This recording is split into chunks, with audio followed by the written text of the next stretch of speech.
তো আল্লাহ রাসূল বললেন, মুআজ বলতে পারো আল্লাহর কাছে আমরা কি পাই আর আল্লাহ আমাদের কাছে কি পান? পরস্পর পাওনাটা কি? আমরা কি পাই, তিনি কি পান? আমরা কি পাই, তিনি কি পান? তো মুআজ রাদিয়াল্লাহু তাআলা বলছেন, আমি জানি না, আল্লাহ এবং আল্লাহ রাসূল ভালো জানেন, এটা আমি বলতে পারছি না। তখন রাসূল সাল্লাল্লাহু আলাইহি সাল্লাম বলছেন যে, মুআজ শোনো, আল্লাহ আমাদের কাছে পান যে আমরা যেন তার শিরক না করি, এটাই তার পাওনা।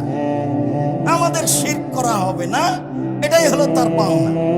আর আমরা তার কাছে পাই যে তিনি আমাদের শাস্তি দিবেন না, উনি আমাদেরকে শাস্তি দিতে পাবেন না। তাহলে তারটা আগে না আমাদেরটা আগে? তারটা আগে। শিরক না করলেই তিনি আমাদের শাস্তি দিবেন না,